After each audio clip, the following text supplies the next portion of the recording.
buenos días a todos y a todas. Muchas gracias por acompañarnos en esta sesión del Conversatorio por la Integridad, un espacio organizado por la Contraloría del Congreso para difundir los principios, valores, directrices en el servicio público.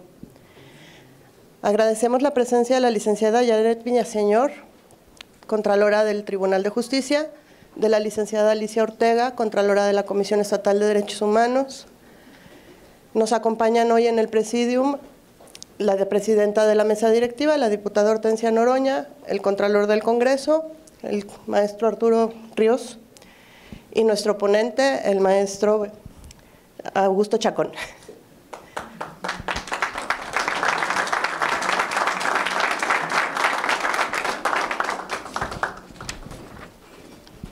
Diputada, si nos hace favor de inaugurar.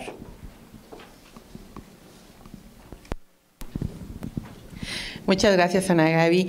Muchas gracias a las diferentes contralorías que el día de hoy nos acompañan en este ejercicio encabezado por el Contralor del Congreso del Estado, el maestro Arturo Ríos. Por supuesto, a todas y todos los funcionarios del Congreso que el día de hoy están aquí presentes. Agradecer infinitamente al Congreso al canal del Congreso del Estado de Jalisco, el que nos permita que este esfuerzo no solamente lo podamos reflexionar en estas cuatro paredes, sino que quede plasmado en nuestras redes sociales y, por supuesto, lleguemos a jaliscienses que están un poco apartados o que en este momento no pueden estar aquí presentes. Y daré la más cordial de las bienvenidas al maestro Augusto Chacón.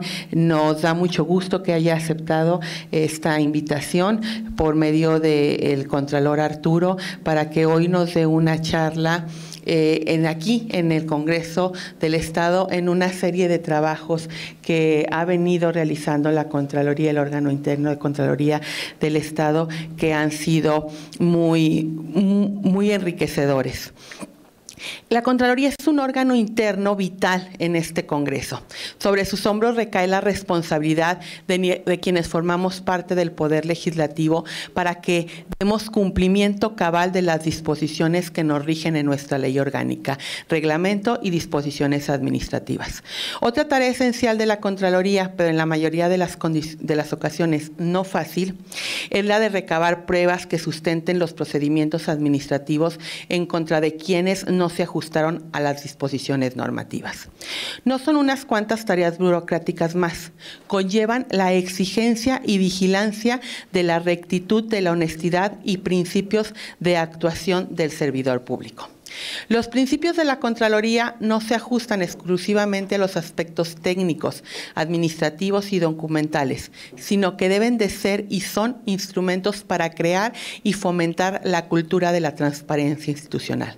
Transparencia que es exigencia y derecho de la sociedad, ante lo cual nuestra obligación como servidores públicos del Poder Legislativo es dar respuestas a estas demandas sociales.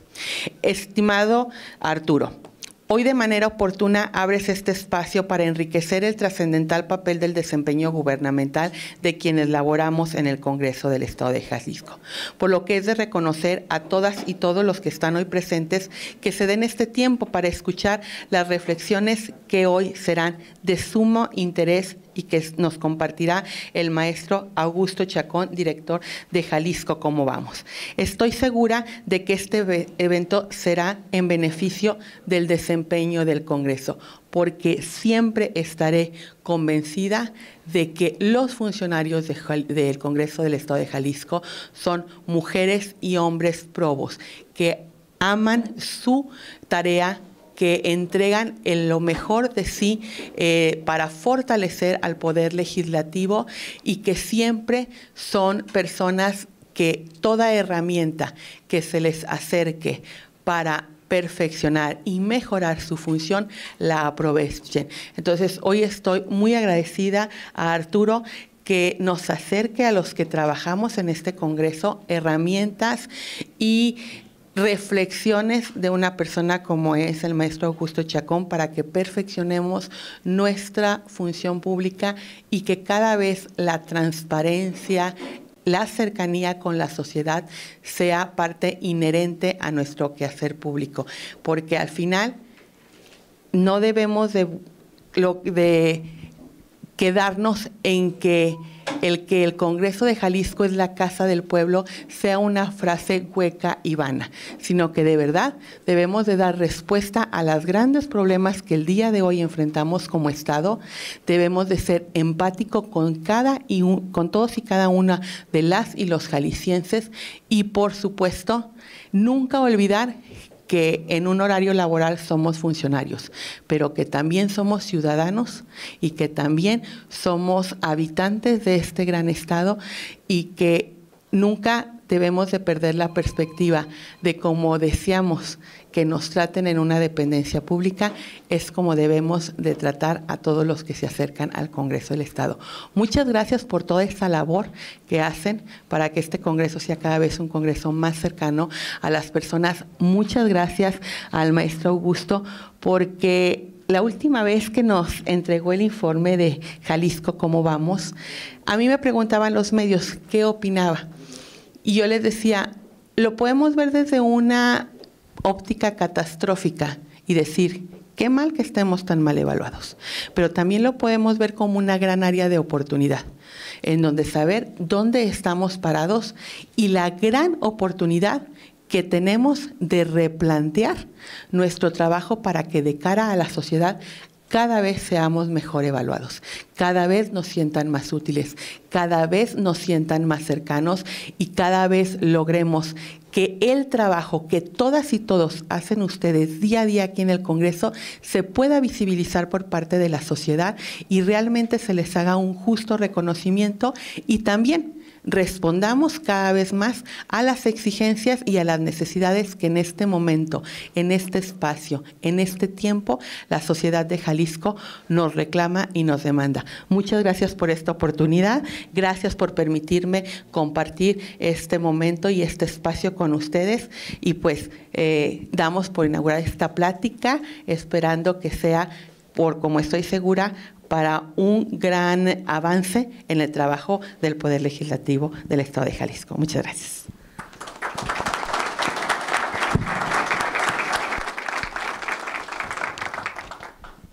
Muchas gracias, diputada.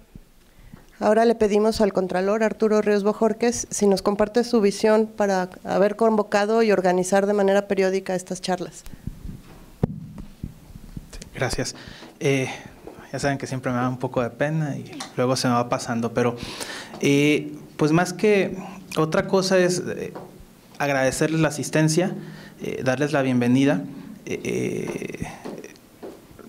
Identificamos de rápido compañeros del Centro de Investigaciones, de la Coordinación de Comunicación Social, nuestra nueva coordinadora, bienvenida Vero, de Servicios Generales, compañeros del órgano técnico de educación, del órgano técnico de gobernación, del área de archivos, de control patrimonial, del órgano técnico de participación ciudadana, el director del canal, Samuel, por ahí ya te vimos entrando hace rato,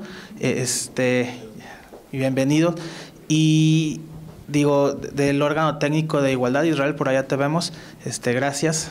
No quiero verme como profesor ahí señalando quiénes nos asisten, pero la verdad es de que a mí me da mucho gusto que puedan darse un tiempo de su agenda para acompañarnos en este tipo de eventos. Miren, la razón de ser, lo platicamos la primera sesión, es un tema de ir construyendo un hábito institucional que nos permite reflexionar sobre temas que puedan servirnos como una brújula para ir orientando nuestra actuación pública. Y aunque como servidores públicos tenemos claro todo el entramado legal y normativo que tenemos, incluyendo un código de ética, como abogado les puedo decir, que es algo que enseñan luego en la carrera, que hay dos formas de cumplir con las normas. Una es por el miedo a una sanción, que para ciertos casos pues es efectivo, pero otra es porque hay un convencimiento del cumplimiento de la norma. Y en ese sentido, pues sí creo que si desde el servicio público logramos reflexionar, comprender y asumir como hábito el colocar al centro de las decisiones y de nuestras acciones el interés social, pues estaremos definiendo ese faro rector de nuestra actuación pública, a través del cual obviamente estaremos en condiciones de crear este ambiente de control interno que nos permita construir, ampliar y fortalecer la confianza pública y en consecuencia brindar una mayor calidad a nuestra democracia. Desde diversas ópticas podemos comprometernos con el cumplimiento de estos principios, de estos valores, de estas directrices que norman nuestra conducta. Personalmente estoy convencido que la parte que algunos denominan como el poder suave, es decir, la construcción de una cultura, de hábitos institucionales que nos permitan asumir como propios los valores previstos en nuestro actuar público, muchas veces es mucho más funcional y es más sencillo, aunque requiere más disciplina, llegar a ese punto que solamente estar ampliando el número de sanciones por no cumplir con aquellos valores, aquellos principios, aquellas directrices de comportamiento que tenemos como servidores públicos.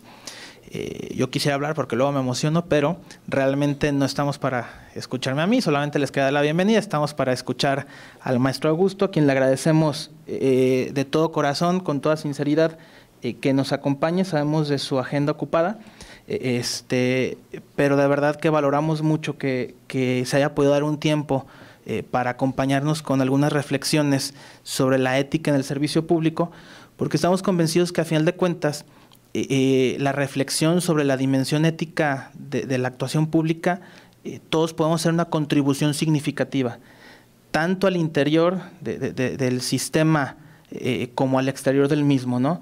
Y entonces en ese sentido, todo aquello que entra, hace rato platicamos de la teoría de los sistemas, todo aquello que entra al sistema, pues obviamente va a determinar también qué es producto del mismo, y en ese sentido, pues seguramente reflexiones como la de usted, como la del maestro Roberto la ocasión pasada, para nosotros generarán condiciones suficientes para poder darle la importancia de vida a la dimensión ética del actuar público. De verdad que le agradezco mucho, diputada, le agradezco mucho siempre su disposición para estarnos acompañando, a pesar de que también tiene una agenda complicada, y principalmente agradecerles a ustedes, que la agenda complicada, aunque no se ve a lo mejor de manera mediática, cada uno la tiene en su área, y el hecho de que estén aquí acompañándonos de verdad es digno de orgullo, de satisfacción, y de agradecimiento también de parte de la Contraloría del Congreso. Y pues sin más, Gaby. Muchas gracias, Contralor.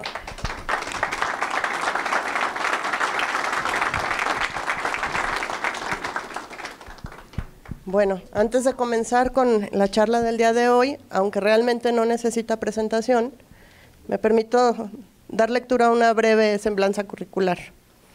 El maestro Augusto Chacón nació en el desaparecido Distrito Federal, es habitante de Guadalajara desde 1975. Tiene estudios de maestría en literatura del siglo XX en la Universidad de Guadalajara. Dirigió la Fundación Ecológica Selva Negra AC de 2002 a 2013. Conductor del programa de radio Así las Cosas Jalisco en la estación radiofónica W desde agosto de 2020. Columnista del Informador desde 2021. Director ejecutivo del Observatorio Ciudadano Jalisco Cómo Vamos desde 2013.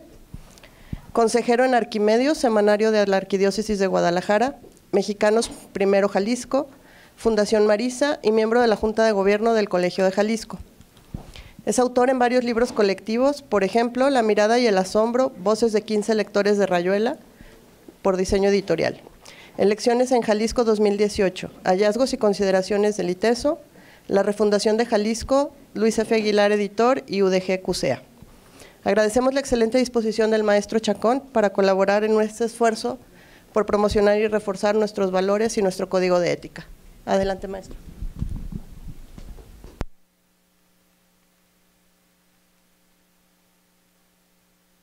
Gracias, buenos días. En realidad, aprecio que resalten el que sacrifiqué cosas de la agenda para estar aquí. La verdad, esto es una de las cosas más importantes de mi agenda, no por lo que yo les venga a decir, sino por lo que podemos entre todos compartir y eventualmente aprender. Es un privilegio estar, sí, en la casa del pueblo. Yo que soy un republicano convencido, creo que de aquí debe partir todo lo bueno y aquí debemos poner las bases para solucionar todo lo que nos aqueja. Qué bueno que esté también la Contraloría de la Comisión de Derechos Humanos, el órgano interno de control del Poder Judicial. Eso habla bien de lo que en Jalisco sí podemos hacer, que es dialogar. Ahora se trata de que el diálogo nos lleve a alguna parte. Tengo preparada una presentación, aquí la verán, es un poco peculiar. Siempre que se habla de ética o de integridad nos ponemos solemnes y creemos que es una materia para los filósofos, para la ciencia política y para discernir en cafés. Lo que preparé, Jalisco Cómo Vamos tiene un enorme privilegio al cada 2 años poder entrevistar a 2,400 tapatías y tapatíos en el área metropolitana de Guadalajara para preguntarles a grandes rasgos cómo la ven en muchísimos aspectos de su vida y de la vida comunitaria.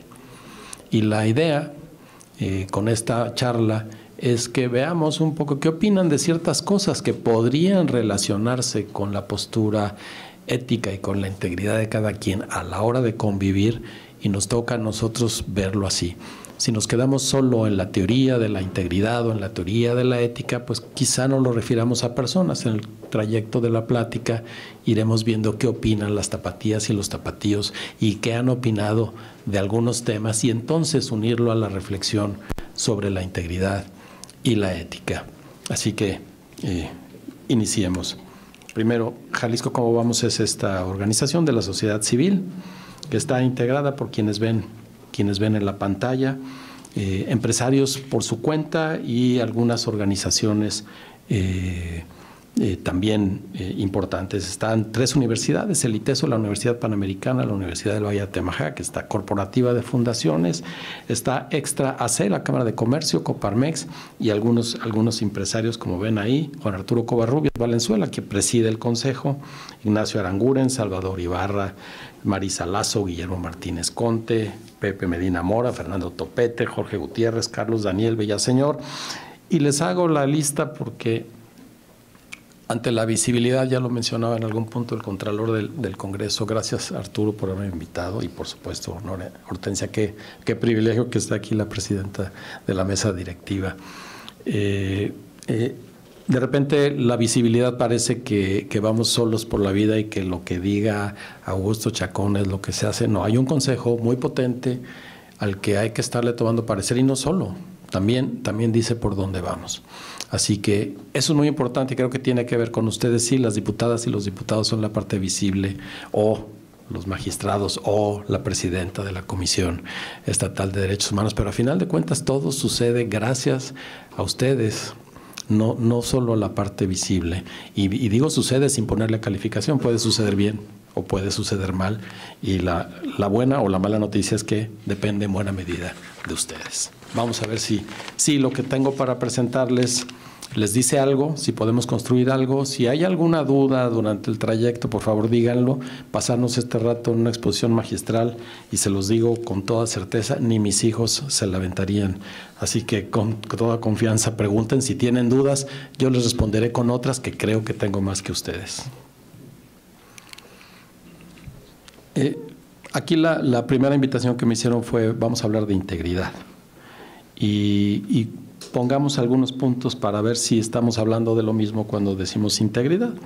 Y dice Cox y Damián, que coleccionaron en la enciclopedia de Stanford sobre filosofía algunas ideas sobre integridad, y dice que el discurso común sobre la integridad involucra 2 nociones fundamentales. Primero, que la integridad es principalmente una relación formal que tiene uno consigo mismo, y eso es muy importante. La integridad primero tiene que ver consigo mismo, o entre partes de uno mismo. Sabemos que de repente la mente tiene una manera de ver las cosas y el cuerpo de repente puede tener otros anhelos o otras búsquedas, y eso implica un diálogo interno. Y segundo, que hay una conexión importante entre la integridad y el actuar moralmente, o dicho de otro modo, que existen algunas limitaciones sustantivas o normativas sobre lo que constituye actuar con integridad. Sí, la integridad tiene que ver con nosotros, pero a la hora de relacionarnos con los demás empieza el diálogo moral.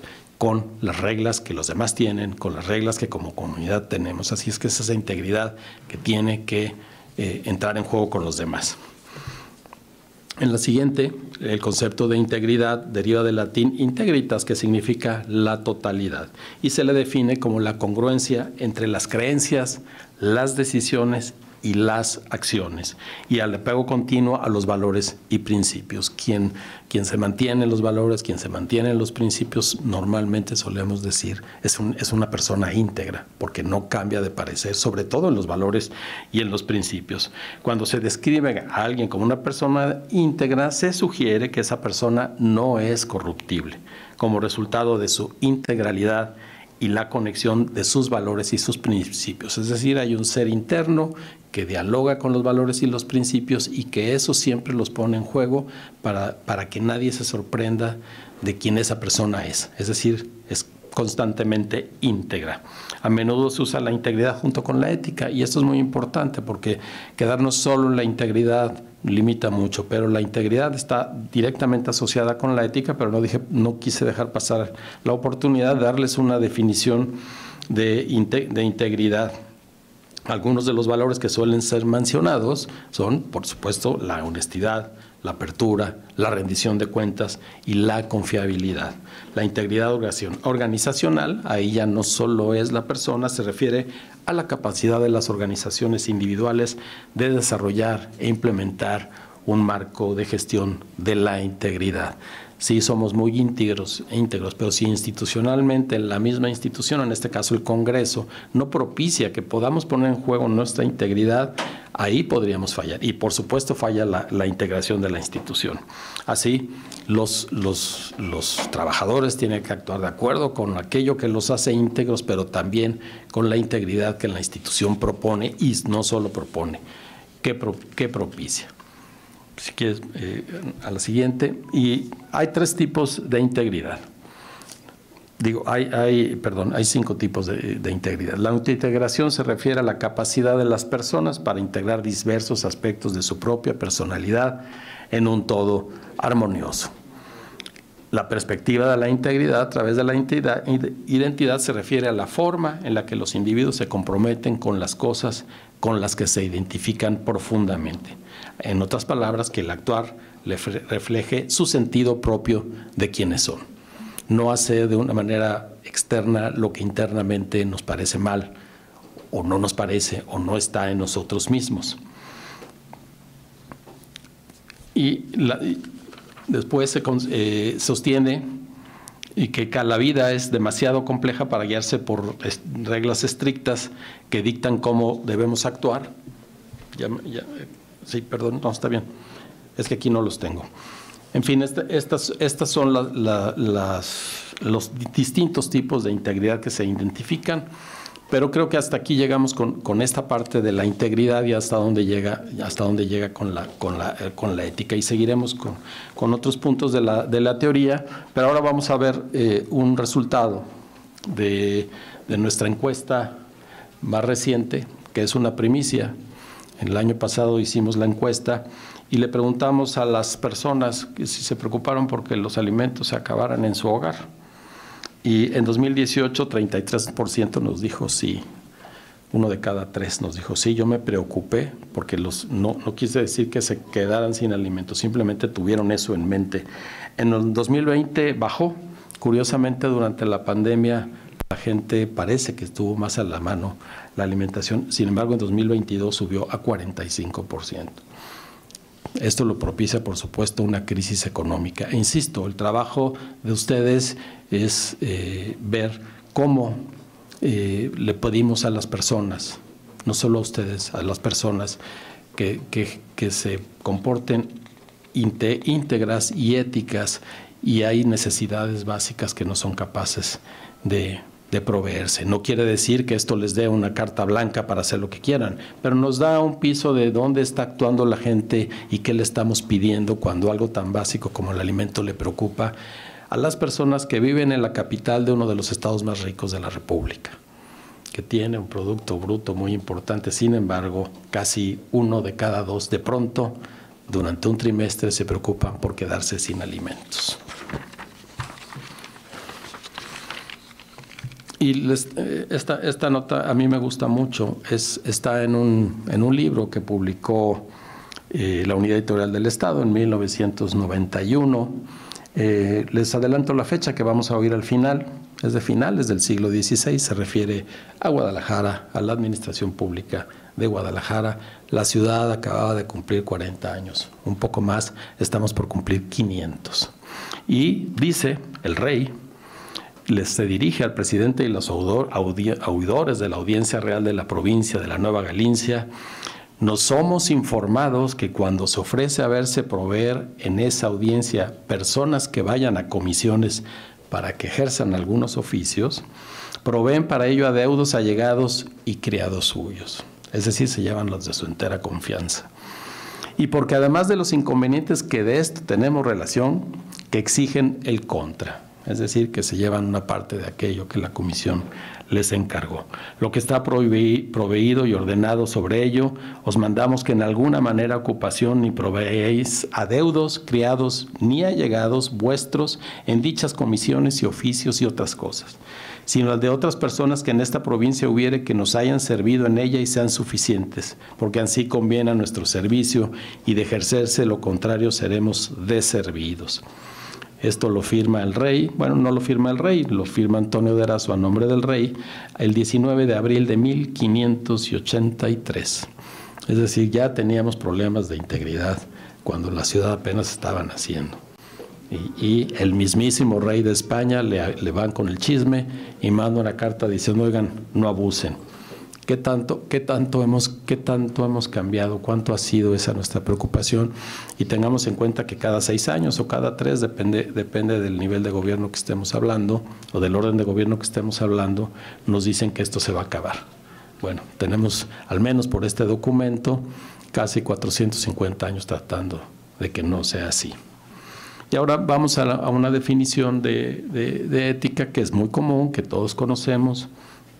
Fernando Savater dice: la ética es la actitud del individuo o intención, la actitud o intención del individuo frente a sus obligaciones sociales o personales. No nos dice que ser ético es automáticamente bueno.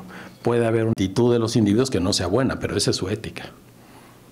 Aquí la cosa es construir una común. Dice: la ética siempre está en nuestras manos individuales para actuar de forma moral, de forma ética. Yo no necesito, y esto es muy importante, ponerme de acuerdo con nadie, ni pedir permiso a nadie, ni que los demás estén de acuerdo conmigo. Yo actuaré de acuerdo con mis criterios y mi conciencia en el aquí y el ahora. Aquí es muy importante porque en este libro Savater hace un diálogo entre la ética y la política. Dice: la ética es esto, el aquí y el ahora. Yo tomo decisiones y nadie puede intervenir. La política es distinta. En la política llegamos a acuerdos y podemos esperar todos a que se cumplan en cierto momento. Nadie puede decir, y es el ejemplo que Savater da: bueno, como estoy de vacaciones voy a guardar la ética tantito y luego la pongo en juego. Siempre la ética se juega en el aquí y en el ahora, en todo momento. La política juega con otras reglas y el asunto es poner en diálogo esto. Dice: por supuesto, aunque la sociedad que nos rodee sea desastrosa, y no se refería a Jalisco, pero si ustedes lo quieren ver así, con mucho gusto, aunque estemos bajo una dictadura terrible, aunque seamos los peores ejemplos veamos los peores ejemplos a nuestro derredor, la persona puede ser moral porque la moral depende del individuo y de nadie más. Es decir, a nadie le tenemos que pedir permiso para ser éticos, para actuar moralmente correctos. Depende absolutamente de nosotros, aún así estemos entre las peores condiciones. Esas condiciones no nos dan el pretexto para no poner en juego una ética específica. Pero ¿de qué hacen las tapatías y los tapatíos mayormente? Esta es la principal actividad de recreo que hacen los tapatíos, lo que están viendo ahí. Ir al cine, que es casi 3 de cada 10, y bajó un poco de 2018 a 2022, y ver la televisión, que inclusive subió en 2022. Es como nos enteramos, y esto es importante porque a final de cuentas estos mensajes que nos llegan en la televisión, consciente o inconscientemente, modulan un poco nuestro estar frente a los asuntos públicos, frente a nosotros mismos, frente a lo que los demás opinan y frente a valores que los medios de comunicación nos hacen pasar por buenos y que nosotros compramos.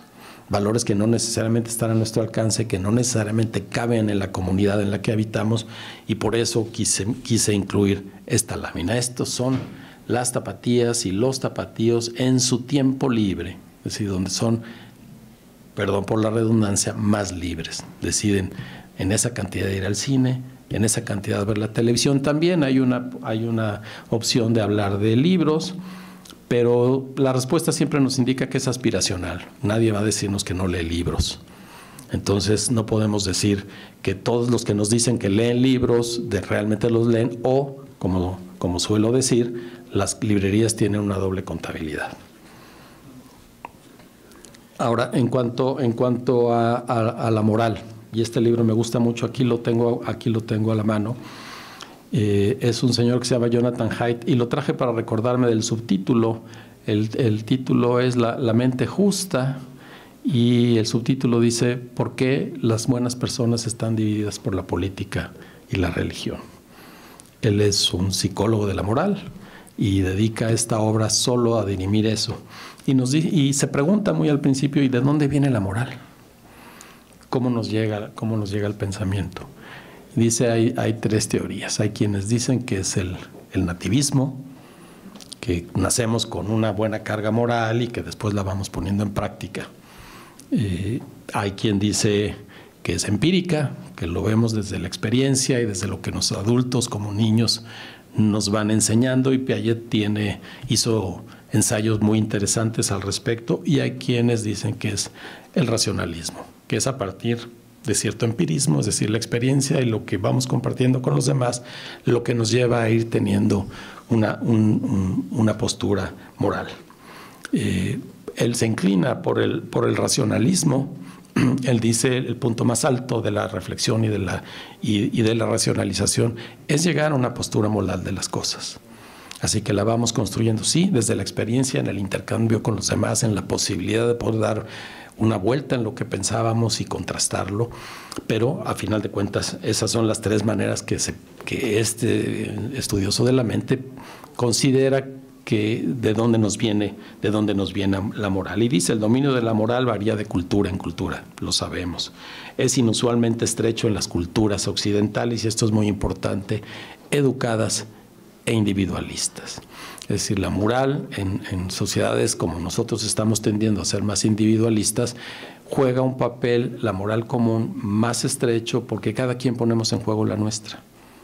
En cambio, en las sociocéntricas, ahora que están de moda hablar de los libros de texto gratuitos, donde se impulsa un comunitarismo bastante superficial, pero a final de cuentas esa es la idea que está detrás. El dominio moral se ensancha para abarcar y regular más aspectos de la vida, independientemente de lo que yo pienso, la comunidad, y podemos pensar en comunidades religiosas formadas alrededor de un credo religioso, en donde lo que piensa la persona moralmente importa menos que lo que piensa la comunidad, y la sanción de la comunidad es más importante que la sanción propia. Y él dice: nacimos para ser justos. La cosa es que tenemos que aprender sobre qué exactamente personas como nosotras deben ser justos.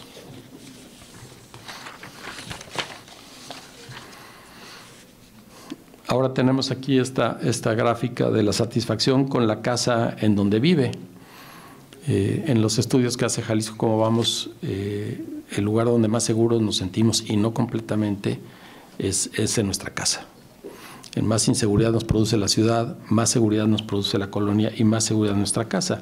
Pero la satisfacción que nos produce la casa es a final de cuentas muy importante. Si pensamos que en la primera comunidad que tenemos a la mano, que es nuestra familia, hay valores éticos, valores morales en juego. Y la satisfacción de ese continente que es el hogar, que es la casa, resulta muy importante. Y la noticia es buena, ha crecido. Los muy satisfechos con la casa son casi 7 de cada 10. Es decir, la casa todavía produce. No les preguntamos si es grande o es chica, pensemos que es una muestra debidamente estratificada, que hay una muestra de clase alta y hay una muestra adecuada de clase baja y de clase media, y la mayoría está está satisfecha con su casa. Y esto nos debe llevar a preguntarnos por qué hay tanta violencia intrafamiliar, y vemos que ha crecido exponencialmente. Particularmente en el mes de julio fue impresionante las denuncias que se recibieron de violencia familiar.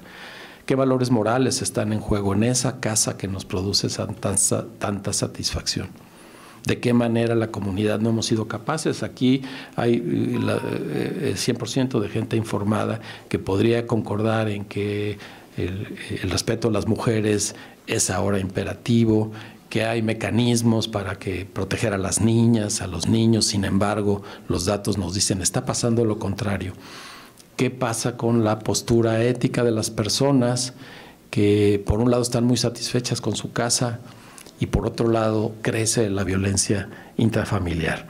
Eso nos permite ver que el discurso de la integridad y la ética no es un asunto académico, no es un cuadrito que nos cuelgan en la oficina para decir, aquí está el código de ética, ¿lo conoces? Sí, lo conozco, y pásame la sal, ¿no? Cómo eso se traslada a nuestra vida cotidiana. Otro autor que a mí me gusta muchísimo, en la siguiente, Ana Gaby, por favor, Rudyard Safransky, que tiene un libro muy interesante y que se llama El mal o el drama de la libertad. Y hace un recorrido por nuestras ideas del mal, las ideas particularmente occidentales del mal. Y dice, en el pensamiento puedo estar seguro de que yo soy, pero lo que soy lo experimento solamente en la diferencia con otros. Y tampoco podemos estar contentos con el conocimiento de la mera diferencia. Ha de ser una diferencia a mi favor. Yo me paro frente a los otros, los reconozco, me contrasto con ellos, con ellas, pero siempre voy a tratar de que la diferencia me favorezca. No, yo soy más esto, yo tengo más de aquello. No, yo pienso mejor, yo opino mejor. Y así es. Y él lo cita como uno de los gérmenes del mal.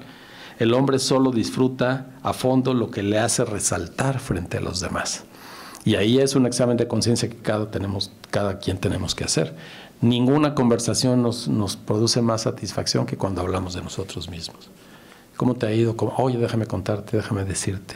Y esto tiene una relación directa con la ética que ponemos en juego. De esta exigencia de diferencia brota el gran atentado contra el contrato social. Y el contrato social, pensando que estamos en la casa del pueblo de Jalisco, en este caso, son las leyes. Cuando yo quiero diferenciarme de una manera muy intensa, incluso voy a diferenciarme en el respeto a la ley, porque yo soy distinto, a mí no me aplican. ¿Y cuánto padecemos de eso? No, es que yo soy tan distinto que soy tu jefe y entonces puedo brincarme las reglas. Eso dice Rudyard Safransky y es una obra de 1997. No hay un gran universo moral, y esto es muy importante y me gusta mucho, sino solamente una isla de moralidad en un océano de luchas salvajes, de autoafirmación y conquista. Cada quien en su isla tratando de autoafirmarse y conquistar por sobre los demás. Entonces él dice, no hay un universo moral. Y creo que lo vemos. Si nos quedamos solo en la teoría, sí, podremos verlas. Podemos hablar de moral. Si vamos a la iglesia los domingos o al credo que sea, nos va a quedar claro cuál es la moral. Pero a final de cuentas no existe, se queda en el discurso. A final de cuentas hay una lucha cotidiana por la diferenciación, luchas salvajes de autoafirmación y conquista. Y a final de cuentas es el germen de las guerras y es el germen del dominio territorial de criminales, y la complacencia de autoridades tiene que ver con esto. No hemos de decir tanto que la moral descansa en un fundamento, cuanto que se desarrolla dentro de un límite. Desde un límite que ha de afirmarse o ampliarse contra los extraños, contra los otros. Y es una variación de lo que nos dijo anteriormente.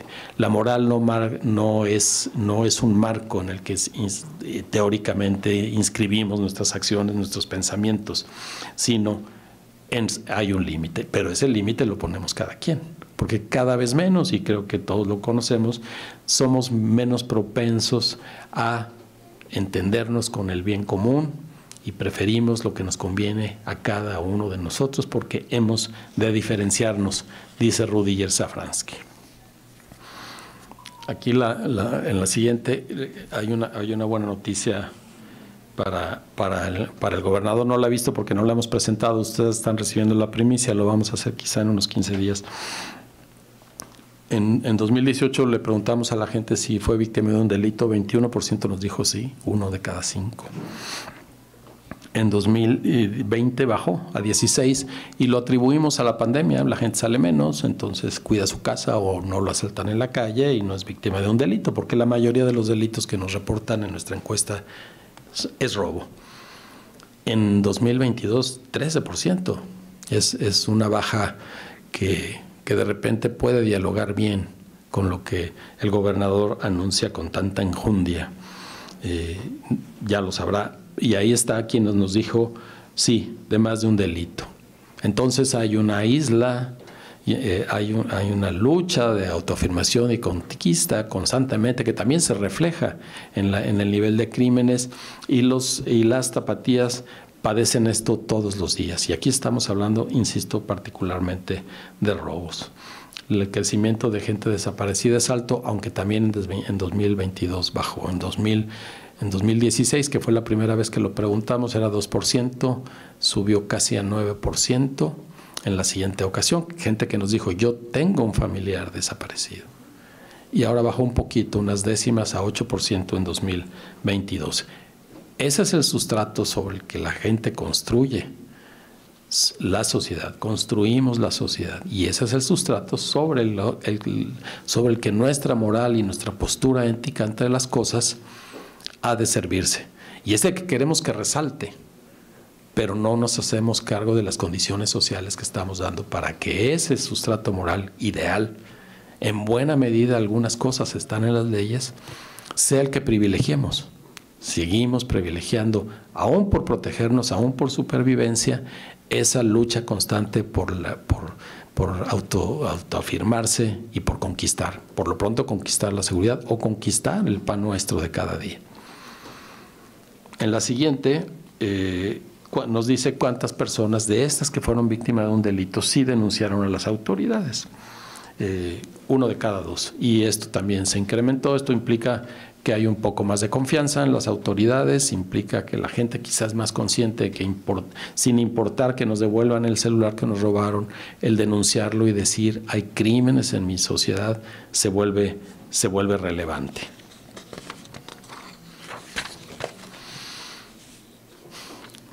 En 1809, creo que fue el primer bando de policía de buen gobierno que se emitió en Guadalajara, 1809, antes de la independencia.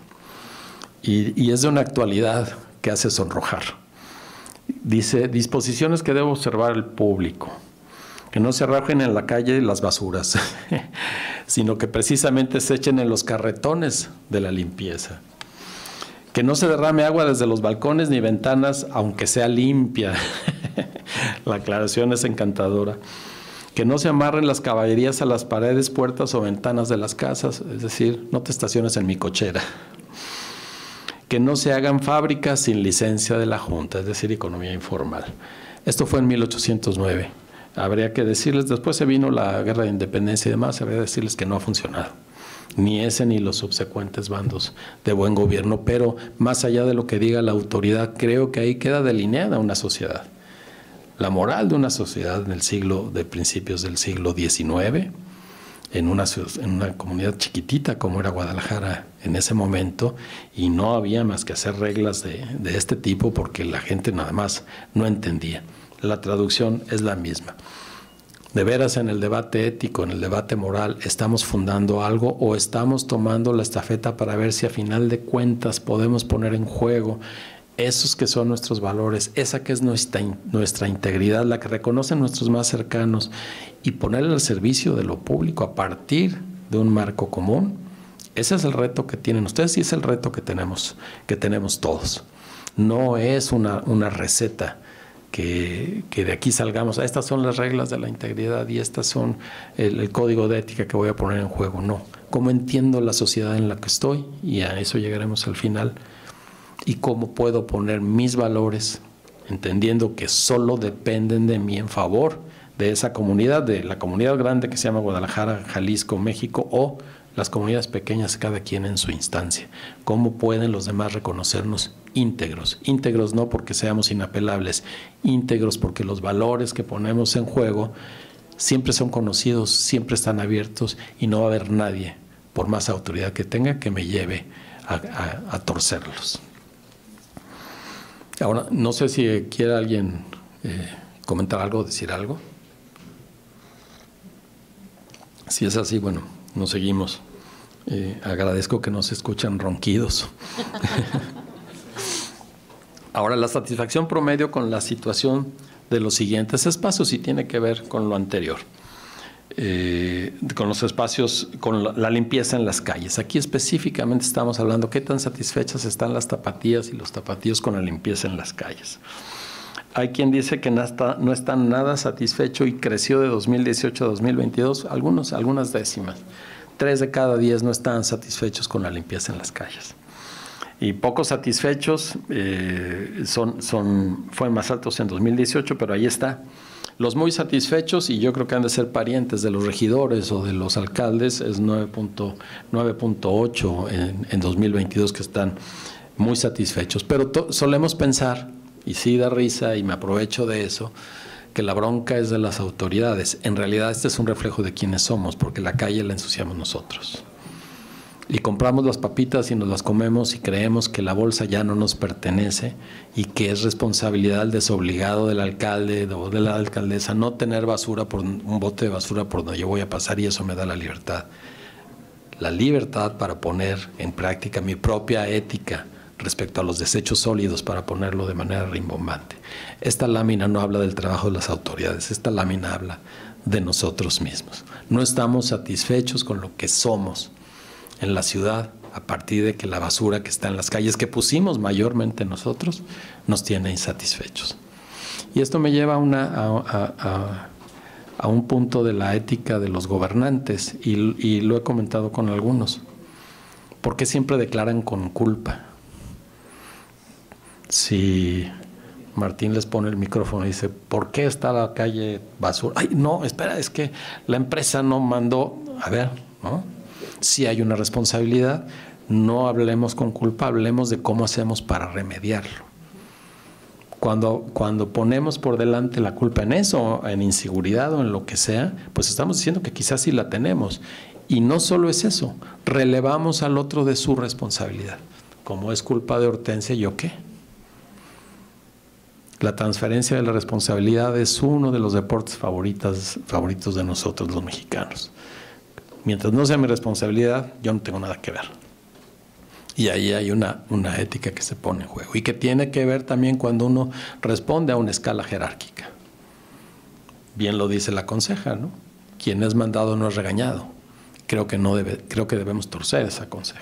Hay un punto que debemos poner, esos límites que nos decía Safransky hace un rato, debemos ponerlos nosotros, deben ser conocidos de con quien nos relacionamos, y además con la ventaja en un trabajo, por ejemplo, como en las instancias públicas, en que esos límites sí son por un lado de la integridad, responsabilidad nuestra, pero también son legales. Y ahí están perfectamente expresos y no tendríamos por qué estarlos sacando a pasear a cada provocación. Yo ahí tengo una pregunta. Qué bueno. Porque la línea es muy delgada, sobre todo los que nos dedicamos a la función pública y tenemos responsabilidades de gobierno, porque sí, efectivamente, no podemos tener ningún avance si no es con la colaboración de toda la sociedad y toda la comunidad. Pero, y es una frase que me estremeció mucho, que la escuché en una reunión de colectivos regional de desaparecidos, en donde una madre buscadora nos dijo, a ver, ustedes vinieron a tocar mi puerta para pedirme la oportunidad de estar en el encargo que ustedes están. Yo no toqué ninguna puerta para estar en el lugar que hoy me toca estar. Entonces hay problemas que sí es cierto, no los podemos solucionar si no es con la cooperación de todos. Y yo lo he dicho muchas veces, el tema de la seguridad es un tema muy complejo, no es de este sexenio, no es solamente del pasado, es una bola de nieve que permitimos como sociedad que se fuera generando, que inició chiquita y que hoy no podemos pararla. Pero sí creo que si nosotros no vamos en temas como el combate a la delincuencia diciendo, pues la estrategia que hemos planteado no ha dado soluciones, la tenemos que replantear y ahora este es el esquema que estamos previendo, ayúdenos sociedad, también se cae en el otro extremo de hacer alguna declaración en donde solamente en el ámbito de la sociedad quede la solución, ¿no? Y entonces voltean a decir un poquito, bueno, y al final, ¿para qué te contraté para ser el gerente de este estado o para gobernar este estado? No digo, y me asumo como parte del problema y como parte de la solución, porque no nada más por ser presidenta del Congreso, sino en el momento que decidí yo y que decidí libremente dedicarme a la función pública, es porque yo supongo que tengo algo que aportar a la solución de los problemas que enfrenta mi estado o mi comunidad, ¿no? Si no, pues me dedicaría a ser contadora o a hacer alguna otra cosa diferente en donde no tuviera la responsabilidad de plantear soluciones. Entonces, esa línea sí me queda como un hilo muy delgado entre sí, todos tenemos que coadyuvar, pero pues nosotros tenemos la mayor responsabilidad por ser quienes fuimos a pedir la oportunidad de estar al frente del Estado.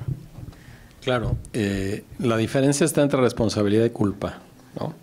Si ahorita te hicieran gobernador, y no estoy haciendo premoniciones, lo que adquieres es la responsabilidad. Y normalmente esa responsabilidad acaba limitándose a culpar al de atrás. Es decir, no, bueno, pues es que esto me dejaron y yo qué quieres que haga, ¿no? Y entonces entra la culpa. Pasan los primeros 3 años y dices, pues ya yo no pude hacer nada, ni siquiera son capaces de contarnos el estado real de las cosas. Y yo sé que no es posible decir, es que fíjate que el crimen organizado, está muy complejo decir eso. Pero lo que no puedes decir, y ayer me lo preguntaban en radio, es si la violencia familiar es correcto que el gobernante diga, es asunto de las familias, ¿no? Yo dije no. No es correcto simplemente porque desde que tú pones una denuncia por violencia familiar, significa que está en un código. Si te abren una carpeta de investigación, es que hay un código, es decir, hay un límite moral, ético, jurídico para eso, y el gobernante no solo tiene que ir a sancionar al violento o a la violenta, si fuera el caso, tiene que explicarse por qué sucede esto. Si tuviéramos, y es un caso más que hipotético, la familia perfecta, donde los valores son compartidos entre los responsables de ese hogar y los hijos y las hijas, y hay un diálogo, y es una familia de película, y además tiene la suerte esa familia de mandar a sus hijos a escuelas donde todo funciona muy bien. Es más, tan bien que hay agua en los bebederos de la escuela. Y las profesoras y los profesores les enseñan los valores no solo con una plática magistral, sino con el ejemplo. Ellos mismos, ellas mismas, son ejemplo de esos valores que predican. Diremos, ya se resolvió. Yo digo, no, porque entre la casa de esa familia y la escuela hay un espacio público donde las reglas éticas y jurídicas son otras. Y el joven que sale de la escuela perfectamente bien formado, que sabe que los valores de su familia dialogan con los valores que ve en la escuela, sin que sean exactamente iguales, pero hay un diálogo, a la hora de salir, de cruzar la reja de su escuela, va a tener que poner en práctica otras reglas. Él sabe o ella sabe que no puede ir por cierta banqueta que no le pertenece al grupo al que a ella le asignaron. Y puede ser violenta la reacción. Sabe que hay horas a las que no puede salir. Así que la autoridad tiene que hacerse cargo de ese espacio que le corresponde y que no dialoga bien con lo que sucede en las familias, que afortunadamente son la mayoría, y que no dialoga bien con lo que sucede en las escuelas, que hay muchas escuelas buenas, públicas y privadas. Así que pensar que la violencia familiar, que la violencia contra las niñas y los niños es un asunto de que las familias somos unos irresponsables, no. Porque el esfuerzo más grande que pueda hacer la educación pública o que pueda hacer la educación privada o que puedan hacer las familias se ve trunco cuando las niñas, los jóvenes aprenden que en el espacio público las reglas son otras. Y a mí no me digas que respete a los demás, porque si yo afuera respeto a los demás, así me va a ir. Yo guardo las reglas, las saco a pasear en mi familia, las exhibo en los exámenes en la escuela, pero allá afuera hay otra cosa. Y no solo con los violentos. Díganme si ustedes confiarían de un policía que se acerca a sus hijos. Y eso sí está perfectamente en manos de las autoridades. Así que no es tan delgada la línea y tiene que ver con responsabilidad. ¿De qué es responsable tú? ¿De qué soy responsable yo? Y cómo ponemos esas moralidades en un diálogo a partir del marco común que se llama, ya lo veíamos, un pacto social. No me pidas a mi familia que haga lo que tú no estás dispuesto. No me pidas a mí que le dedique tiempo a mis hijos cuando el transporte público que dispones para que yo haga el trayecto me toma el triple de lo que debería llevarme un transporte eficiente. Así que no puede ser que las familias estén mal y que todo lo demás esté bien. Y ustedes arreglan la familia y yo luego me hago bolas con esto. Tenemos tantos problemas en el país, tenemos tantos problemas en Jalisco que no es posible ya la graduación. Vamos a priorizar, no tenemos que entrarle a todos, del medio ambiente a la violencia contra las mujeres, a la confianza entre autoridades y ciudadanos. Todo lo tenemos que resolver al mismo tiempo. Y no partir de la culpa, porque hay que empezar a remediar, partir de la responsabilidad. Perdón, maestro, ¿la culpa la entiende desde una perspectiva propia, como un sentimiento de culpa por no haber cumplido, o desde una perspectiva jurídica de poder fincarle una responsabilidad? Ana Gaby, están bien tus dos propuestas, pero yo la entiendo en el caso de las autoridades como un refugio político. Como una excusa. Sí, nada más, así lo veo. Bueno, si quieren continuamos. Estábamos en la limpieza de las calles y después el porcentaje de personas que actualmente es miembro de, por ejemplo, una junta vecinal o asociación de colonos. Lo más alto sucedió en 2020, 6%. 6% pertenecen las tapatías y los tapatíos a lo más cercano que tienen, a tratar de mejorar el entorno próximo en el que hacen su vida. Las marcas alrededor, la morada o la negra, tienen que ver con la población. ¿Qué tanto participan el grupo de 18 a 29, ahora que los jóvenes son un nicho de mercado político? Ahí está cómo participan los jóvenes. Aquí yo no lo veo porque lo tengo en blanco y negro, les voy a voltear un poco. La población general participa 6% y los jóvenes 2.7%. Si la participación de los jóvenes, ¿cuánto participan en una organización educativa como asociación de padres de familia o de exalumnos? Igual. Fue en 2020 lo más intenso, 6%. Participa en un partido político, organización política. En 2018 fue 14% y fue sobre todo la población en general. Los jóvenes no les interesa ese tipo de participaciones, es bajísima. En la iglesia o parroquia o algún grupo religioso es lo más alto y debo decirles en los cruces que hacemos que particularmente son las mujeres las que participan en este penúltimo rubro. En la Asociación de Asistencia Social, organismos no gubernamentales, bueno, es muy poca la participación. Sí nos interesa lo público, sí somos buenos para en el café hablar de política y de lo que hacen o no hacen los gobernantes, pero personalmente la moral que tenemos designada para nosotros involucrarnos no nos lleva al grado de participar. Y no es enteramente responsabilidad de las ciudadanas y los ciudadanos. Pensemos que 1 de cada 2 está preocupado porque se queda sin alimentos. Y un alto porcentaje, si le hacemos caso a INEGI en el área metropolitana, un promedio de 70%, en todos los municipios 70%, se siente inseguro. ¿Qué tanto tiene que ver esa voluntad personal por participar con las condiciones que los gobernantes ponen para que esa participación suceda? Y no solo suceda, sino se vuelva virtuosa. Tenemos otra gráfica que más contundente, la confianza en los vecinos.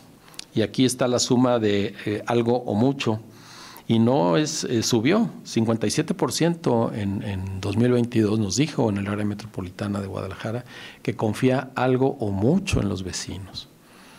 Y este es un dato importante para quienes hacen leyes, para quienes gobiernan. Si tenemos esta masa crítica podemos empezar a resolver, porque los grandes problemas que tenemos, y esa es una teoría que yo tengo, los vamos a tener que enfrentar como la guerra de guerrillas. Cada quien se hace cargo de su esquina, de esquina a esquina, los vecinos, y nos conocemos, y aquí no pasan los maldientes, y aquí nos vamos a quejar porque no pasa el camión de la basura, y en la otra esquina que se hagan cargo. Porque si esperamos que lleguen las soluciones macro, es más, yo no sé si ustedes conozcan a los vecinos de su casa de atrás. En mi caso yo les puedo decir que no tengo idea, y muy poco. Si nos hacemos cargo, prender luces en la calle, usar la banqueta, de repente vuelve los lugares seguros, crece la confianza, y ahí hay una masa crítica para construir. 57% de las personas confían algo o mucho en sus vecinos. Me parece que es una señal de que algo podemos hacer. Y siempre me gusta recordar que gobierno significa dar rumbo. Gobierno no significa mandar. Gobierno significa dar rumbo. Un barco se gobierna, se le da rumbo. ¿Quién está entre las autoridades? Gobierno. Eso incluye también al legislativo y al judicial, pensando en el rumbo que esta sociedad debe tener y cuáles son las hélices que lo van a propulsar. Esta es una de ellas, el que todavía no se ha perdido la confianza en los vecinos. Quizá es discursiva, podríamos ponderarla, pero a final de cuentas ahí está. Nada les costaba decir no confío. Y creció esa confianza. Nosotros creemos que creció porque a partir de la pandemia tuvimos que voltear a lo más próximo. Ya no teníamos que estar huyendo de nuestra casa, lejos a trabajar o lejos con la familia. Alrededor estaba nuestra vida. Creo que ahí hay algo que podemos hacer. Ahora tenemos algo muy importante, la satisfacción con la igualdad que existe entre los habitantes de la sociedad. Si vemos la gráfica, el nada satisfecho es inmensamente más grande que el muy satisfecho. ¿Quiénes dijeron que están muy satisfechos con la igualdad que hay en la sociedad? Es decir, hay confianza, pero a final de cuentas no estoy contento con la igualdad. No les preguntamos cómo la están midiendo, si es por el coche, si es por la casa, si es por... No sabemos. Pero el caso es que las personas no sienten una satisfacción profunda por la igualdad. Algo satisfechos es una cuarta parte de la población, y de repente se va hacia abajo. Cuando dicen ni satisfecho ni insatisfecho, los expertos en encuestas y en estadística dicen que esta neutralidad normalmente es negativa, que simplemente no contestaron que no porque se les hizo mal, pero si no es sí, normalmente es negativa. Es decir, hay una profunda insatisfacción por la desigualdad. Habría que ver qué está sintiendo la gente como desigualdad y qué tiene que ver con el hacer o no hacer, el decir o no decir de los responsables de darle rumbo a esta sociedad. A esto se une si se ha sido discriminado o maltratado por su nivel económico o social. Bajó en 2022 a 6%, en 2018 fue el más alto, 1 de cada 10 dijo sí, a mí me han discriminado por mi nivel social. Esa es una buena noticia. Sin embargo, hay a final de cuentas que 7 de cada 10 sean discriminados por su nivel social. Habría que ver qué sucede, en qué contextos, pero ahí hay una señal de alarma que las autoridades tendrían que ver. Esto es lo que nos dice la gente, y nuestro lema es: lo que dice la gente importa. ¿Qué tanto le interesan los asuntos políticos y la política? En 2022 la mitad nos dijo nada.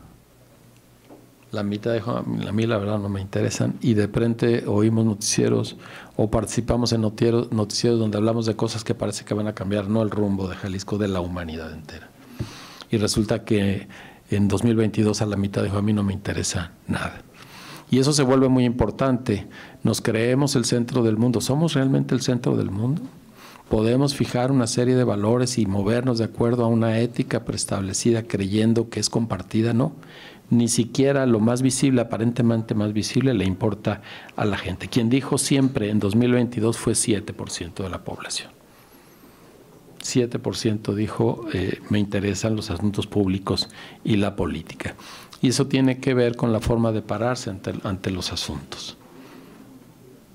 Creerse en el centro es suponer que entendemos la vida individual y las posturas y valores de cada uno. No es verdad.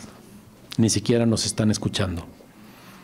Y yo mencionaba ayer en la estación de radio que el presidente de la República tiene años, muchos años, diciéndonos que él habla en la mañanera para que el pueblo se entere. Y que gracias a que él habla en la mañana, el pueblo se entera de cosas que antes no se enteraba.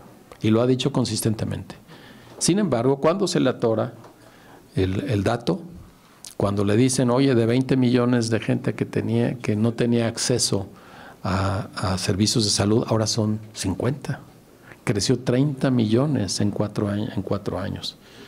Y él dice, es que la gente no se enteró que está el INSABI, y como antes tenían la credencial y ya no la tienen, no se enteraron, y el INEGI no sabe preguntar.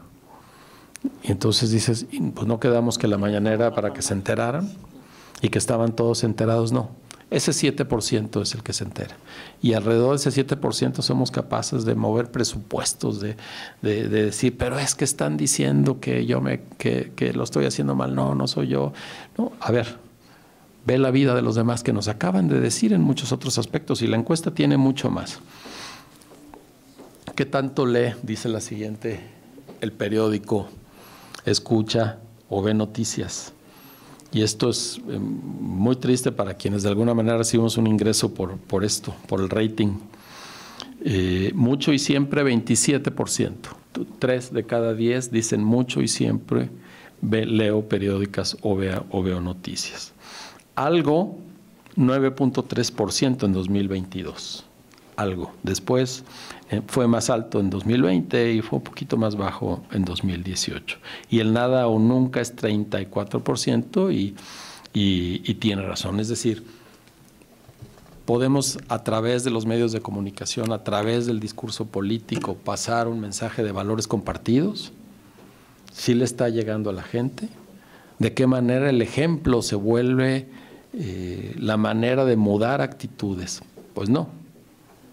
La mala noticia es, y me incluyo como parte de los medios de comunicación, y a ustedes como parte del Congreso, a ti, Hortensia, como presidenta de la mesa directiva, no les importamos. Oye, Augusto, y qué frustrante es, gracias, perdón por el ejemplo tan burdo, pero que logremos cuando mucho llegar a ser interesantes para el 7% y luego ver fenómenos como el del fin de semana pasado. Me declaro una analfabeta en el tema, pero en donde dicen que el programa parecido a Big Brother, yo me quedé en Big Brother, o sea, el año de la prehistoria, paralizó al país en su última sesión, ¿no? Y ver al día siguiente todos los noticieros haciendo la crónica de quién salió de este espacio, de esta caja Skinner, que no sé exactamente cómo se llamó en esta edición, y no tratar asuntos de la mayor relevancia como el enfrentamiento en los límites de Michoacán y el estado de Jalisco, ¿no? Entonces dices tú, y no culpo a la sociedad, de alguna manera es una reflexión con responsabilidad, no con culpa, de qué tenemos que hacer, qué nos ha faltado para realmente preocuparnos o atender lo que en ese momento está. Porque te he de decir que yo soy una política un poco a la antigua. Entonces se me dificulta mucho, por ejemplo, poner mi trabajo en una plataforma de banalización como pudiera ser muchas de las redes sociales actuales, pero desde una posibilidad de aligerar. O sea, esa parte me cuesta mucho trabajo porque como que siento que de alguna manera le falta un poco al respeto a lo que me dedico, aunque luego me llega un poco la inquietud de decir, pues es que si no lo hago, tampoco vamos a ser atractivo que se inmiscuyan en los problemas. Entonces tengo ahí como muchos problemas éticos. Qué bueno, mira, y a lo mejor van a pensar que lo ensayamos, pero lo que estás poniendo en juego es tus valores contra los de ellos. Para ti es más importante el crimen o la declaración o lo que sea de lo político, para ellos no. Y no hace que tus valores sean mejores que los de ellos. Y ni siquiera en términos culturales. La invitación es decir, qué valores, así como estamos viendo en esta encuesta, los valores que hay de esa gente, como vimos en aquel comunicado del rey en el siglo XVI, y como vimos el primer bando de policía y buen gobierno en el siglo XIX, ¿qué sociedad se refleja ahí? Lo más simple es decir, no, pues es gente que no lee, gente mal preparada, y llegué a escuchar eso respecto al programa que dices. Y yo digo, a ver, pensemos en esta gente que llega en la noche, la invitan a ver el programa donde personajes, que yo no conozco a ninguno, pero personajes célebres viven y se insultan y se agreden, todo lo que sucede en una encerrona de esa naturaleza, y la gente se relaja ¿de qué? Del discurso político vano, se relaja del transporte público que no sirve, se sale de la ciudad que ya vimos, que nos dice que está sucia, se huye de la violencia, y claro, dice, pues yo voy a verlo, y creo que fueron 21 millones de telespectadores, pero con eso no vamos a competir, ni vamos a poner en juego tus valores o los de la clase política con los de la gente que ve esos programas o que ve el fútbol o que puede llenar el Estadio Jalisco con un regatonero. Me parece que nos habla de esos valores que queremos hacer que pasen a fuerza del otro lado, sin tratar de entender los que la gente está poniendo en juego. ¿Cuál es el punto en común entre tu trabajo, entre lo que tú le das importancia y esa gente? Nada va a tener el rating que tiene ese tipo de espectáculos. Y nos habla de un modo de vida y también de una dosis de la cultura, porque eso también es cultura. Pero así ha sido históricamente. Mira, ¿para qué me desgasto yo como diputado si mira lo que le gusta a la gente? Pues no, me parece que esa no es lo que estamos viendo aquí justo. Por eso digo que bueno que parece que lo ensayamos. No es que haya unos valores mejores que otros. Hay que entender el modo de vida de las personas que ponen en juego esos valores y cómo hacemos que participe. Y yo creo que la gente participa mucho más de lo que creemos. Claro que ahí no aparece, pero la sociedad estaría mucho peor si la gente no se involucrara en muchos asuntos. Desde atención de personas, adultos mayores, a personas en situación de calle, hay mucha gente resolviendo esos problemas que para los gobernantes quedan en una escala de valores que no tiene que ver con los suyos, que a final de cuentas, y así lo podemos constatar, el valor máximo que ponen en juego ahora los políticos es tener más poder, tener más presencia, tener más fuerza, tener más influencia. Y claro, en el juego político tradicional, decir yo quiero tener los 21 millones de telespectadores ahí hablo estrictamente de mis valores. Si hacer el ridículo como lo han hecho algunos de los candidatos corcholatas es parte del juego político, pues yo jamás voy a ser político. Yo no me voy a vestir de pájaro para bailar y ver si logro tener los 21 millones de telespectadores. Me parece que son dos mundos distintos que a ustedes les toca entender y poner en juego lo que hace falta para que la gente haga lo que quiere hacer, mientras no viole la ley. Es lo único que ustedes deben entender. Yo no haría un juicio sobre esa audiencia. A final de cuentas, tiene un rasgo bueno. Hay un punto de unidad de una multitud que ya no es fácil, porque estamos atomizados en lo cultural, estamos atomizados en lo político, estamos atomizados en lo social. Pequeñas celulitas. Ahora aquí hay un gesto de algo que llama la atención de al menos una quinta parte del país, ¿no? Eso es muy impactante. Invita a reflexionar, no a poner en juego nuestros valores. No, es que deberían llenar más bien el Teatro Degollado cuando toca la Filarmónica. Bueno, me parece que hay que entender los valores de cada quien y cuál es el marco común, el pacto social en el que tus valores y los valores de todos aquí se ponen en juego, no para juzgar, sino para producir un bien común. Y ahí llegamos a las tres versiones que hay de la ética, ¿no? Hay quien dice que es utilitarista, que hay una ética utilitarista, hay que tomar las medidas que produzcan el mayor bien común, que también se le llama consecuentalista, es decir, las acciones qué efectos tienen y eso es lo que debemos tomar en cuenta. Y es el viejo ejemplo de la lancha en donde caben 10 pero se suben 11 y para salvarse 10 tienen que sacrificar a alguien. Según esta ética utilitarista, pues habría que sacrificar a alguien porque ganarían 10 en lugar de que se mueran los 11. Está la ética de la deontología, es decir, de lo que debe ser, independientemente del bien que produzcan y para quién lo produzcan, lo que debe ser. Y si seguimos con el ejemplo de la lancha, el bien supremo es no matarás. Entonces lo que hay que ver es cómo se salvan los 11, sin sacrificar a nadie. O la ética de la virtud, que tiene que ver con las acciones que me hacen bueno a mí, según yo. Y solo tomar en cuenta esa ética, lo que a mí como persona me hace mejor. Por supuesto no hay que tomar una, generalmente hay que ponerlas a dialogar a estas tres que algunos estudiosos reconocen. Sí, por las consecuencias de nuestras acciones, sí, por reglas superiores que están por encima de nuestras acciones. Ya decíamos, por ejemplo, no matarás o no robarás, o por aquellas acciones que me hacen mejor persona a mí. Creo que hay que poner en juego las tres.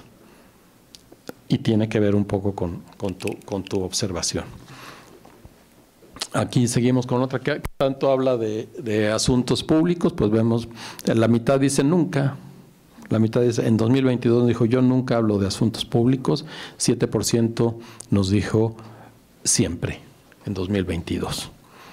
La posición social, y esta es muy importante, actual, en comparación con la de sus padres, el 40% dice que progresó a como eran sus padres. En 2022 nos dijo, yo estoy mejor que como estaban mis papás, y eso no está mal para la sociedad, pero deberíamos preocuparnos porque todos deberían tener un estatus mucho mejor en términos de educación, en términos de servicios públicos, en términos de salud, pero solo 40% dicen que están mejor que sus padres y 20% dicen que bajaron respecto a cómo estaban sus padres. Es decir, cambia el sustrato moral en el que desenvolvemos nuestras vidas y el sustrato moral común, mediado sobre todo por lo político. Sin embargo, no se modifica la posibilidad de progresar. ¿A quién le estamos hablando? ¿Para quién sirven las reglas que nos estamos dando? Y 37% nos dijo, yo estoy igual, ni peor que mis padres, ni mejor que mis padres. Y aquí pongo el ejemplo de una académica del ITESO que me decía, yo quisiera haber vivido como ustedes cuando el país crecía 5% anual en los 60, ¿no? Ha de haber sido padrísimo. Le dije, no, era más o menos igual, le dije. Tú estudiaste en Alemania, tu papá no terminó la secundaria, pues ya no midas más. Olvídate del Producto Interno Bruto, ese es un dato para medir otras cosas, no para medir la vida personal. A final de cuentas, en muchos aspectos estamos mejor, pero todos están mejor. Por supuesto, en esta sala seguramente muchos podemos decir, no, yo estoy mejor que mis papás en muchos aspectos, pero fuera de aquí, no. Lo único que ven es la posibilidad de que su vida se degrade. Y eso tiene que ver también con cómo ponen en juego sus valores, ¿no? ¿Y para qué? ¿Qué tan satisfecho está con la satisfacción escolar que tiene? La mitad están muy satisfechos con la satisfacción, con la satisfacción en 2022. Y la insatisfacción es poca. Sin embargo, no pasamos de 9 años y 1 año de prepa de nivel escolar. Y más allá de esta satisfacción, que insisto, es una base para construir más, para las autoridades, dice, oye, uno de nuestros valores más reconocidos, más aceptados, más compartidos, es la educación, que la educación nos va a sacar. Pues en Jalisco no hemos pasado en la mayoría de 9 años. 9 años y 1 año de preparatoria, cuando la preparatoria es obligatoria. Ahí hay un valor que está ahí que no está sabiéndose cumplir, a pesar de que un alto porcentaje dice que está muy satisfecho con la educación que tiene. Y llegamos a la confianza en las instituciones. No me voy a ir a todo el detalle de la tabla. Veamos sobre la calificación. Les pedimos que calificaran del 1 al 5 la confianza que tienen en las instituciones, y la más alta fue la Iglesia con 3.1 sobre 5. Y de ahí podemos ver el Congreso del Estado, el Congreso local, los diputados de Jalisco es 1.8, merece la calificación de confianza. Y eso tiene que ver, por supuesto, con la integridad que la clase política ha puesto para generar esa confianza, que no la va a generar con discursos, que no la va a generar con que la campaña en la que se empeñan cada X tiempo nos diga las maravillas que van a hacer. Esa confianza se va a generar con el ejemplo que se ponga todos los días y con el efecto que ese ejemplo tenga en la vida de las personas. Incluso ha bajado la confianza en el ejército, es 1.8, es un poco más para la Marina, pero ¿quién en Guadalajara tiene contacto con la Marina? Si hablamos de bulto, nada más decimos sí, es la que más confianza, después de la Iglesia, es la institución que más confianza le produce a las y los tapatíos, y ahí hay una serie de valores que se ponen en juego, tanto institucionales como personales, y que la gente lo nota. Por último, esto que a mí me gusta mucho, Fernando Escalante, es un sociólogo mexicano muy ácido, muy amigo de Fernando Sabater, suele cocinarle arroz cuando va a España, porque Fernando Sabater es fanático del arroz mexicano. Y nos dice él, y al final les digo el nombre del título, dice, y hay una virtud, llamémosle así, capaz de facilitar esa disposición necesaria, la disposición de la gente para, sin ansiedad ni mala conciencia, aceptar el cinismo y la desvergüenza de los políticos. Esa virtud, esa disposición es el resentimiento. ¿Sería posible, y lo digo con precaución, dice el mismo Fernando Escalante, que ese fuese el principio moral propio de nuestra forma política, el resentimiento? El resentido vive en la convicción de haber sido víctima de un despojo irreparable. No es por su culpa que carece de esto o lo otro, ni hay mérito alguno en quienes lo poseen. Todo es fruto de una injusticia fundamental que trastorna el orden natural de las cosas. Cuánto resentimiento hay en nuestra postura moral hacia muchas cosas, particularmente en la relación a los demás. No es lo que yo hago, sino la injusticia que me hacen. Yo no sé quién, pero hay una injusticia y vivo resentido. Si quieres, Ana Gaby, pasamos a la siguiente. Lo que hace que el resentimiento se ajuste a las necesidades de nuestro arreglo político con tan feliz exactitud en su tolerancia para con el fraude. Una vez asentado, convertido en sentido común, propicia una sólida indiferencia hacia la legalidad y los arreglos fraudulentos de cualquier especie. Me parece una descripción más que puntual. Merced al resentimiento, y no digo que algunos nos escapemos, acabamos siendo indiferentes hacia la legalidad y hacia los arreglos fraudulentos de cualquier especie. Donde no hay mérito que valga, ni regla que merezca aprecio, toda forma de competencia se convierte tarde o temprano en un negocio político. Escalante es devastador con su señalamiento. La moral del resentimiento. ¿Cuánto ponemos en juego ese resentimiento para nosotros tomar decisiones? Como estoy resentido, no hago caso de la ley o hago caso omiso de quien la esté violando. Ya llegará el punto en que se me haga justicia quién o por qué. Los méritos no importan, ni las reglas.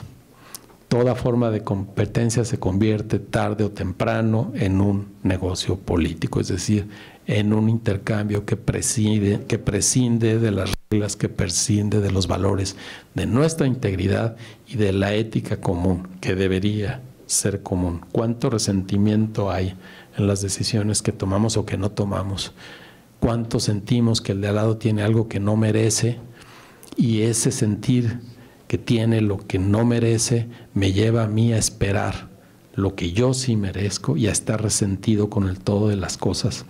Esto lo publicó en un libro que se llama Estampas de Lilliput, que el nombre es contundente, en 2004, y parece que está describiendo una situación de 2023. Por último, y con esta lámina cierro, y después de este recorrido entre lo que es la gente en Guadalajara, ciertos aspectos de la gente en Guadalajara, ciertas ideas sobre la integridad y la ética, tenemos el mundo. ¿Y cómo lo comprendemos?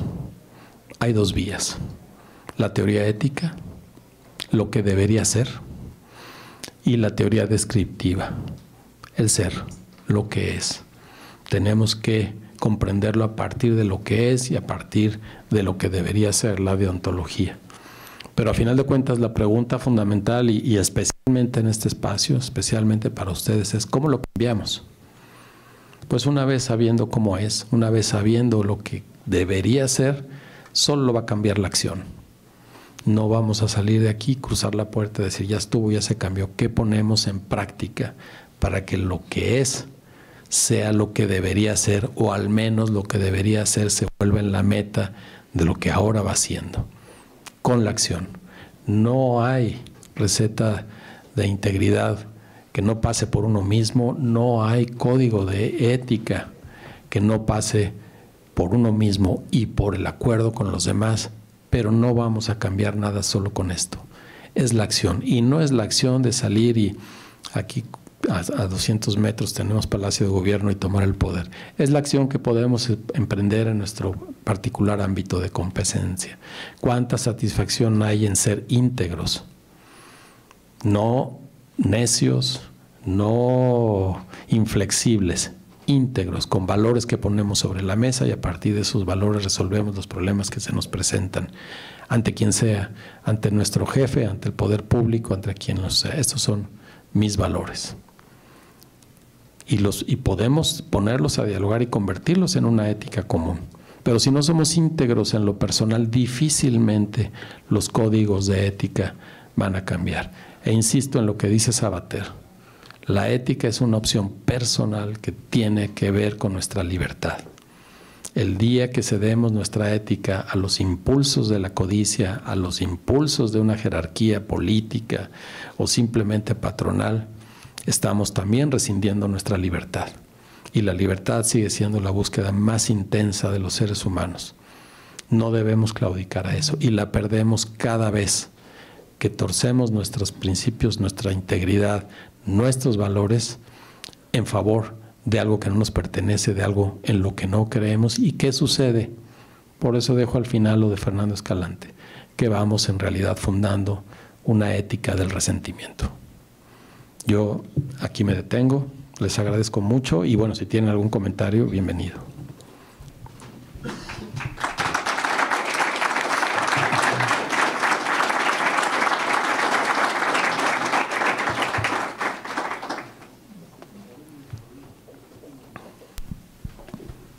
No sé si alguien tenga alguna pregunta. Bueno, creo que nos dejó mucho para reflexionar, maestro. Le agradecemos mucho su participación, agradecemos mucho la presencia de todos ustedes. Contralor.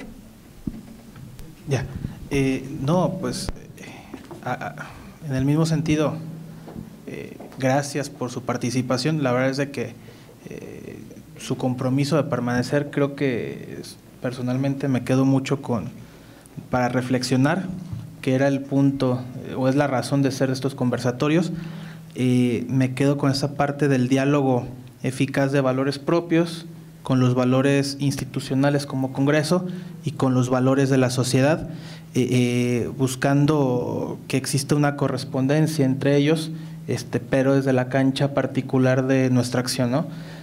Maestro, yo le agradezco de manera personal y de manera institucional, gracias. Además, el conocimiento compartido. Y pues estos conversatorios son su casa.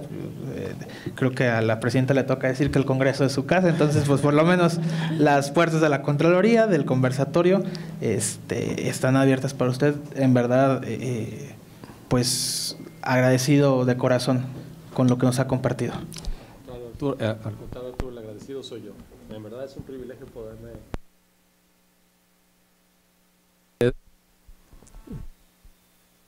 Lo aprecio. Muchas gracias. Presidenta, no sé si quiera cerrar. Pues nada más agradecer el esfuerzo del Contralor y por supuesto esta plática que, como vieron, nos llevó mucho a la reflexión. Nos deja mucho que pensar, pero creo que lo más importante es que no nos quedemos solamente en la reflexión, sino que, como bien lo señala el maestro Augusto, día a día, con nuestro actuar, vayamos marcando la diferencia.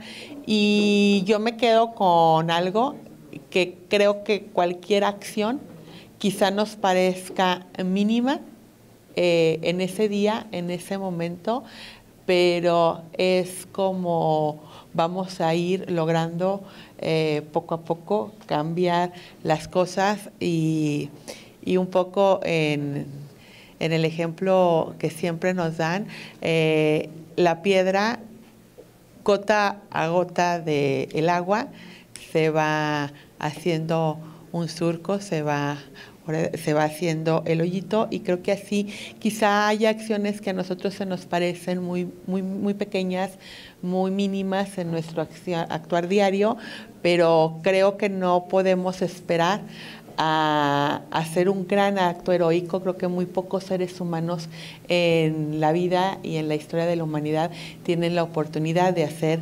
estos actos heroicos muy grandes y con mucha resonancia, pero creo que todos tenemos la oportunidad de cada día marcar la diferencia, hacer algo, una actitud que nos haga sentir orgullosos de los valores y de los principios que vivimos, que transitamos y queremos compartir, y así es como podemos aportar nuestra oportunidad para cambiar y mejorar el entorno que tenemos. Y sin lugar a dudas que a estas reflexiones nos llevan las palabras de una persona que está comprometida desde su actuar y que además lo manifiesta día a día, y que además nunca se ha avergonzado de compartir, de vivir y de enarbolar los principios en los que él cree, por los que él lucha, y que la congruencia es de las cosas que más se agradecen en los seres humanos, y por eso, y como jalisciense, quiero agradecer al maestro Augusto Chacón la congruencia que siempre ha manifestado a lo largo de su vida, y por supuesto que además de que sí tiene toda la autoridad moral del Contralor para decir que esta es su casa, pero ratificarlo, decirle que esta es su casa y que las veces que consideren, yo en lo particular creo que las reflexiones y las llamadas un poco a replantear cómo estamos haciendo las cosas no deben de ser vistas de una forma incómoda, sino al contrario, deben de ser vistas como una gran oportunidad para replantear nuestro quehacer y de alguna manera dar las vueltas de volante necesarias para estar más cerca de lo que sin perder nuestra esencia de lo que la sociedad en este momento nos reclama y requiere de nuestra función. Muchas gracias, maestro.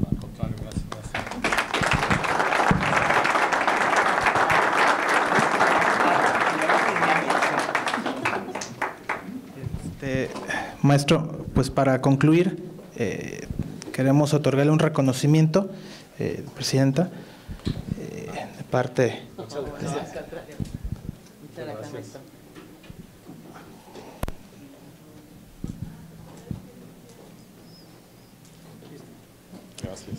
Y pues nada, agradecerles a ustedes su presencia y pues estaremos por ahí compartiéndoles también la constancia de asistencia que les compartimos. Esto es bien administrativo, pero creo que vale la pena que lo sepan. Nosotros solicitamos, platicaba con el maestro, pues como para lo bueno a veces sí nos prestamos para… Bueno, nos prestamos, estamos obligados por ley cuando hay sanciones a registrarlas en expedientes administrativos. ¿Por qué no hacer lo mismo con lo bueno, no? Y en esta lógica, toda la participación que hay en estos eventos, por lo menos los organizados por el órgano interno de control, solicitamos al área de administración que vayan inscritos en su expediente laboral para irlo enriqueciendo y también generar una motivación. Entonces, en esa lógica, luego les entregaremos su constancia de participación y haremos lo propio en ese sentido. De verdad que muchísimas gracias por su participación. Gracias.